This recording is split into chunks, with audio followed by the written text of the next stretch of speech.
Yang paling penting adalah setiap prajurit bertanya, apa tolak ukur keberhasilan? Padahal prajurit bukan itu yang dicari. Tidak bisa menghadirkan TNI dengan cara itu.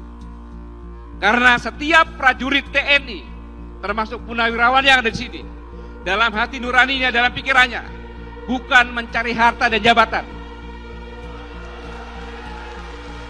Tetapi setiap prajurit TNI yang dicari adalah kapan dan bagaimana supaya saya bisa jadi pahlawan.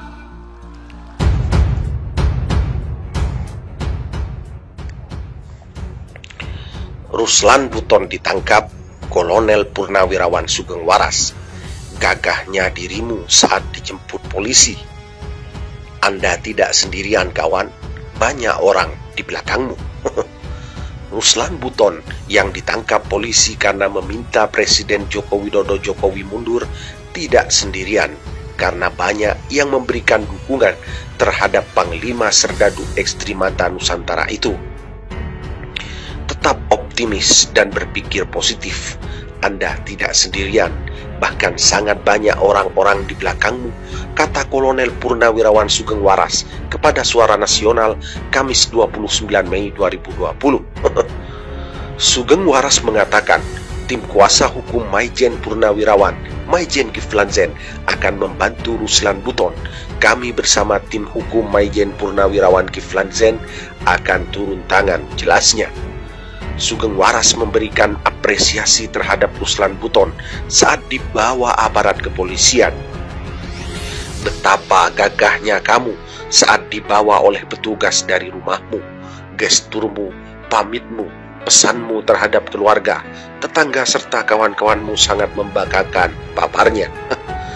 Ia juga menilai aparat penegak hukum sangat baik memperlakukan Ruslan Buton, baik tidak memancing gaduh dan kooperatif dalam menangani Ruslan Buton.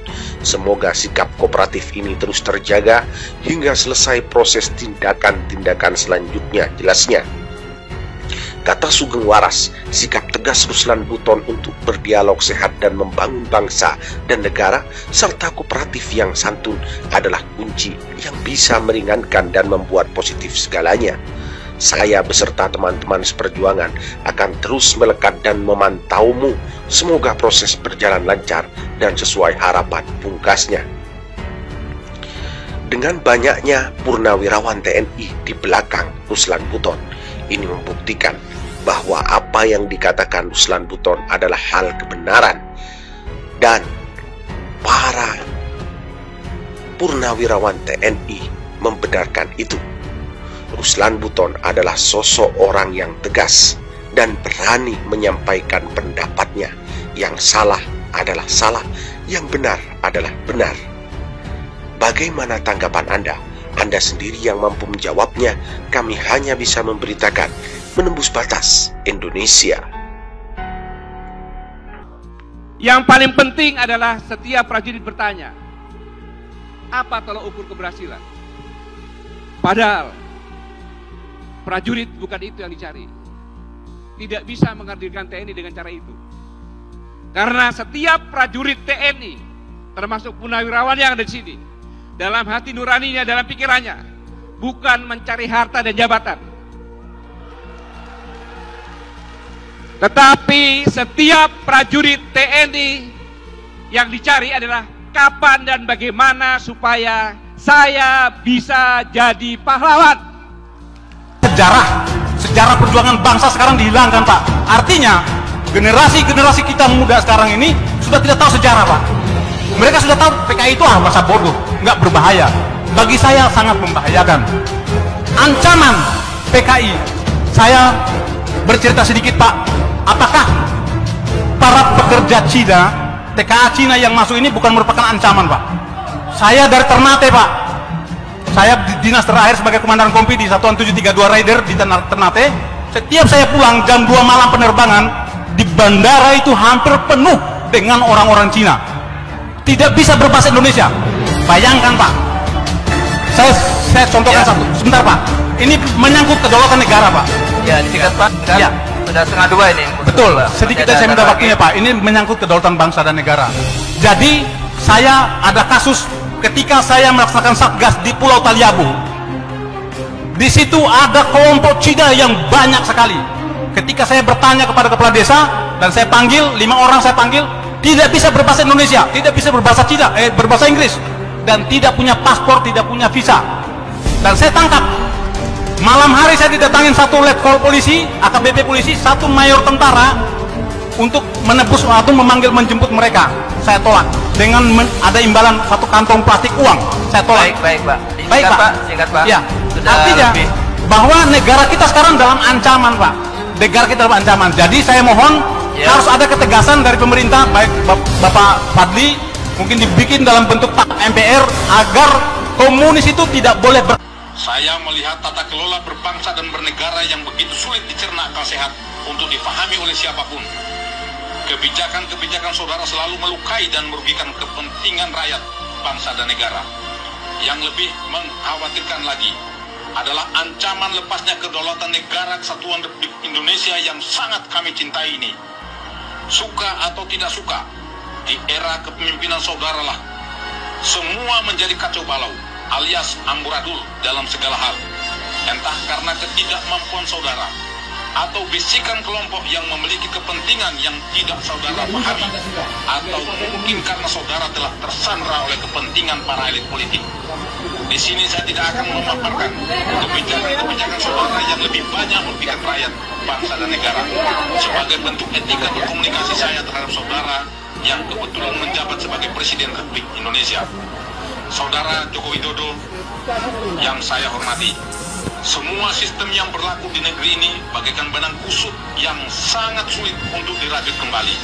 Oleh karenanya, dengan bahasa yang sangat sederhana ini, saya memohon dengan hormat agar saudara dengan tulus dan ikhlas secara sadar untuk mengundurkan diri dari jabatan saudara sebagai Presiden Republik Indonesia. Hal ini perlu dilakukan demi kepentingan bangsa untuk menyelamatkan negara kesatuan Republik Indonesia sebelum kedaulatan negara benar-benar runtuh dan dikuasai asing, terutama Cina komunis. Saya tahu ini adalah pilihan sulit, namun merupakan pilihan terbaik.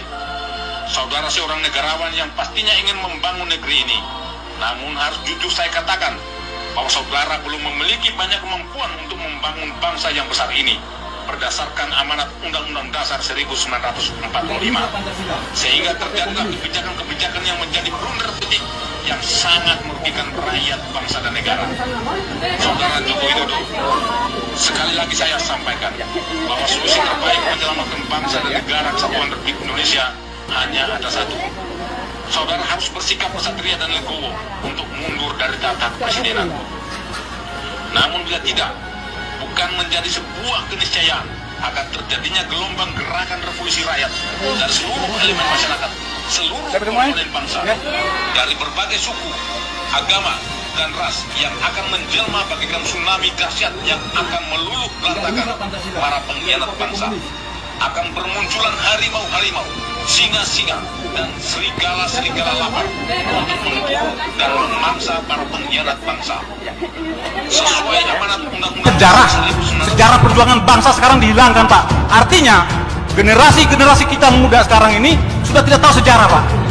Mereka sudah tahu PKI itu masa bodoh, nggak berbahaya. Bagi saya sangat membahayakan. Ancaman PKI, saya bercerita sedikit Pak. Apakah para pekerja Cina, TKA Cina yang masuk ini bukan merupakan ancaman Pak? Saya dari Ternate Pak. Saya dinas terakhir sebagai komandan kompi di Satuan 732 Raider di Ternate. Setiap saya pulang jam 2 malam penerbangan, di bandara itu hampir penuh dengan orang-orang Cina. Tidak bisa berbahasa Indonesia. Bayangkan Pak. Saya contohkan satu. Sebentar Pak. Ini menyangkut kedaulatan negara Pak. Ya, disingkat Pak. Ya. Sudah 1:30 ini. Betul, sedikit saya minta waktunya Pak. Ini menyangkut kedaulatan bangsa dan negara. Jadi saya ada kasus ketika saya melaksanakan satgas di Pulau Taliabu. Di situ ada kelompok Cina yang banyak sekali. Ketika saya bertanya kepada kepala desa dan saya panggil 5 orang, saya panggil, tidak bisa berbahasa Indonesia, tidak bisa berbahasa Cina, berbahasa Inggris, dan tidak punya paspor, tidak punya visa. Dan saya tangkap. Malam hari saya didatangin satu letkol polisi, AKBP polisi, satu mayor tentara,